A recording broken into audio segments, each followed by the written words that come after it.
Atenção! Vai começar agora uma teleaula de ensaios de materiais do curso profissionalizante. Este módulo tem um total de 25 aulas. Hoje você vai assistir a teleaula número 15. Bons estudos!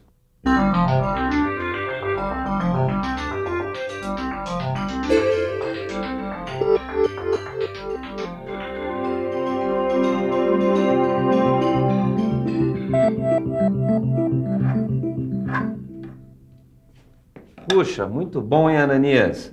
Com certeza com essa engrenagem aí vai ser diferente. Do jeito que você faz aí com todo cuidado, essa não quebra nunca, não vai ser como a outra, né? É isso aí, Wilson. Olha, as peças devem suportar sempre um esforço menor do que o máximo que o material pode aguentar. Ou seja, menor do que o seu limite elástico.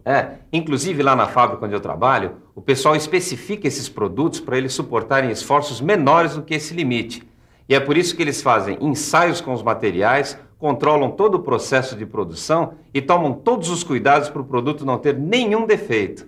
E apesar de todos esses cuidados, depois de um tempo no uso normal, de repente a peça pifa, falha sem mais nem menos. É verdade. Na teleaula de hoje, você vai ver que esta falha é típica de um fenômeno chamado fadiga.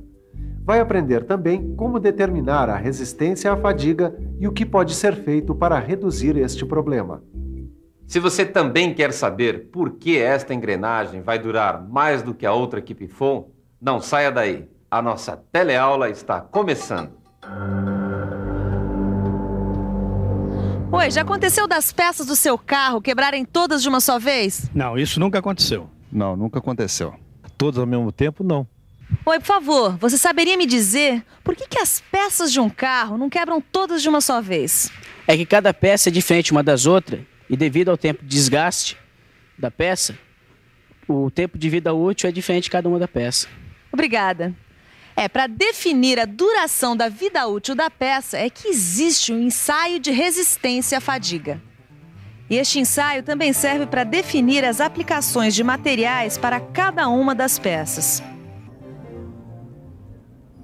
Caio, é melhor fazer ensaio com a própria peça, feita em condições normais de produção. Qualquer peça, Silvão. Molas, barra de torção, rodas de automóvel, pontas de eixo, vira-brequim são exemplos de algumas peças que costumam passar pelo ensaio de fadiga. Agora, se não der para fazer o ensaio com a própria peça, então nós usamos um corpo de prova padronizado. Tá, mas fadiga, o que é que significa fadiga, hein? Fadiga, Caio, é a ruptura de componentes sob uma carga bem abaixo da carga máxima suportada pelo material. Agora, isso acontece por causa das solicitações cíclicas repetidas, entendeu? Tá bom, eu só não entendi como é que acontece essa tal ruptura por fadiga, Silvão. Ela começa, Caio, a partir de uma trinca ou uma pequena falha superficial que se propaga e vai crescendo com as solicitações cíclicas. Mas, Ananias, o que é uma solicitação cíclica? Bom, pode ser, por exemplo, a vibração provocada por uma torcida dentro de um estádio de futebol. Eu sei. Isso me lembra uma trinca que se formou debaixo de uma arquibancada no estádio que eu costumava ir. E olha, essa trinca foi crescendo, ao ponto que tiveram que interditar o estádio para reformas. E ainda bem que fizeram isso. Senão a arquibancada não ia aguentar o esforço provocado pela torcida e ia acabar quebrando, assim, no meio de um jogo, de repente. Como acontece nos casos de fadiga de material. Poxa, que perigo, não? Aliás, outro dia mesmo eu vi na TV uma reportagem sobre um ensaio que fizeram nesse estádio para medir a sua resistência estrutural. Neste ensaio, uma máquina simulava as diversas vibrações que são provocadas pelas torcidas. Assim, os engenheiros puderam saber se as reformas resolveram ou não o problema e se o estádio já podia ser liberado. Assim, a beleza desse espetáculo que encanta todo mundo pode ser apreciada com toda a segurança. Afinal, futebol é uma enorme reserva nacional de prazer e diversão, e não de perigo. Às vezes, por falta de manutenção, acabam ocorrendo falhas nas estruturas dos estádios e aí os acidentes acontecem. Que é isso, Neuza? Tá fazendo uma gambiarra no nosso kart? Edgar, é só enquanto a gente não recebe o escapamento novo. Eu vou prender com esse arame, assim pelo menos ele não fica solto. Olha aí, não foi você que outro dia me pediu um exemplo sobre fadiga?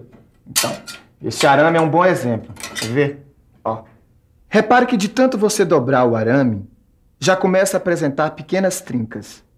Quanto mais você dobra, a trinca aumenta e o arame se rompe.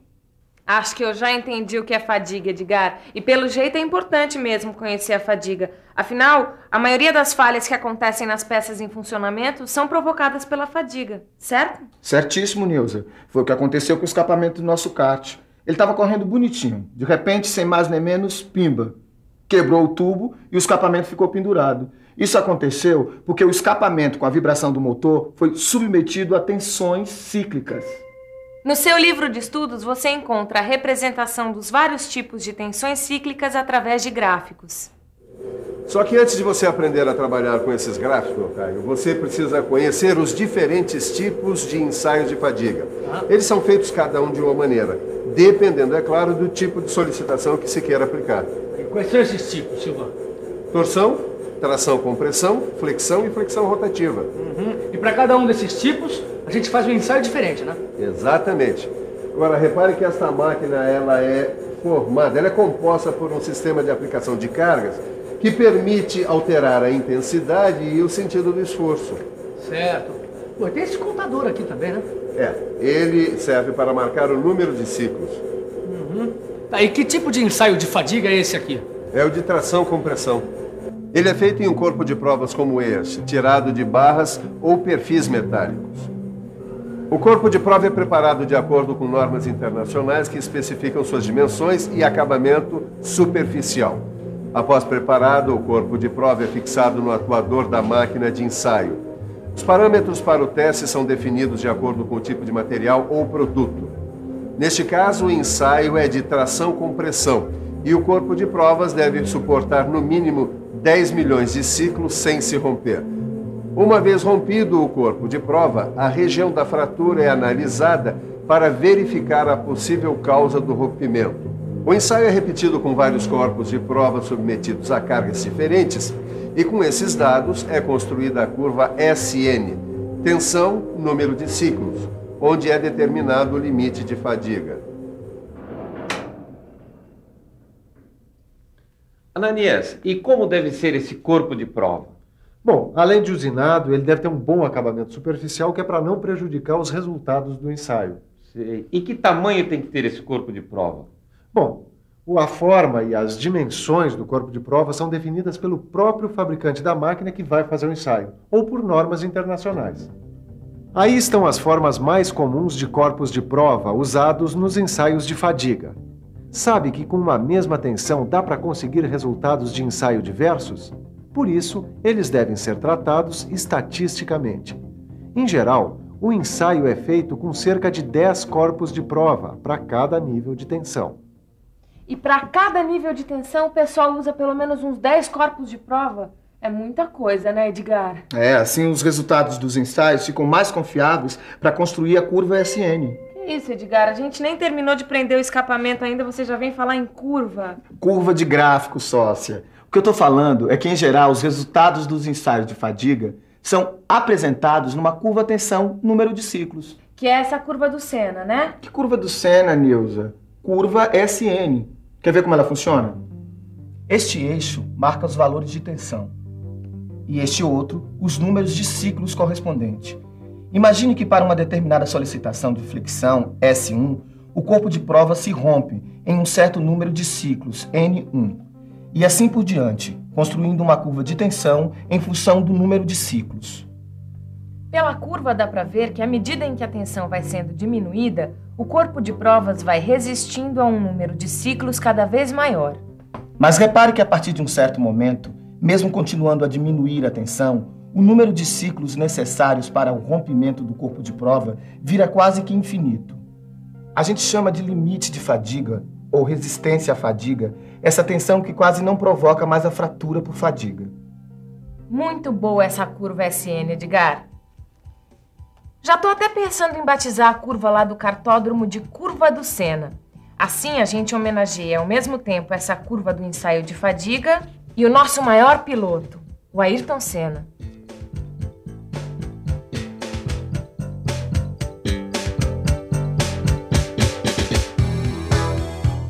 Mas para a maioria dos materiais, principalmente os metais não ferrosos, como é o caso do alumínio, a curva do diagrama SN é decrescente. Por isso é importante definir um número de ciclos que vai corresponder ao seu limite de fadiga ou à sua resistência à fadiga. No caso do alumínio, o ensaio pode ser levado até 50 milhões de ciclos para definir a sua resistência à fadiga.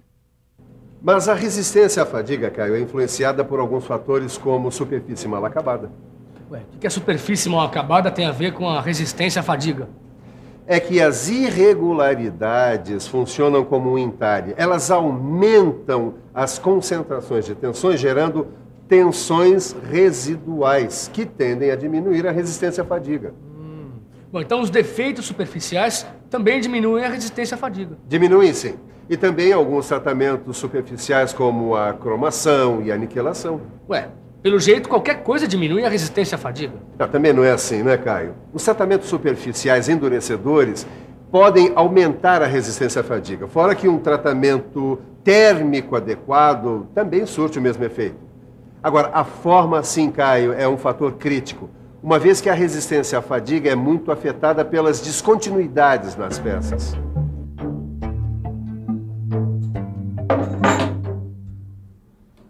E o que são as descontinuidades da peça, Ananias?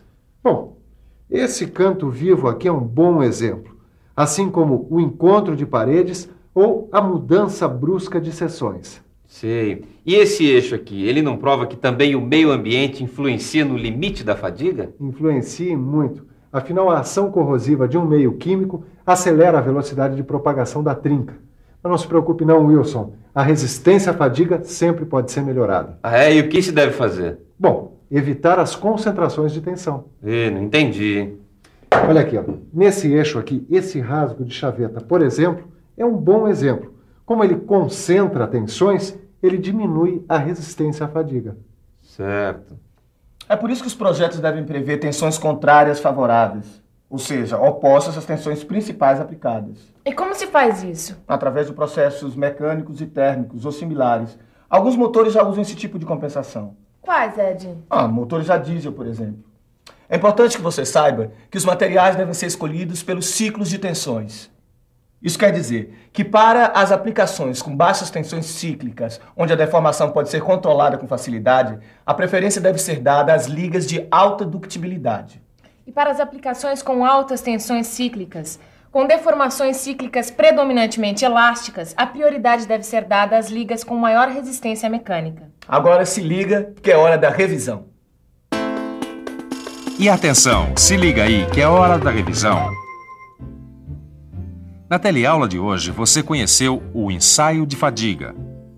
Aprendeu como determinar a resistência à fadiga. E ainda viu alguns fatores de influência da resistência à fadiga. Se você quiser evitar problemas desagradáveis causados pela fadiga, pratique os exercícios que estão lá no seu livro de estudos. Mas não demora muito não, porque na próxima teleaula tem mais ensaios de materiais. Tchau! Até!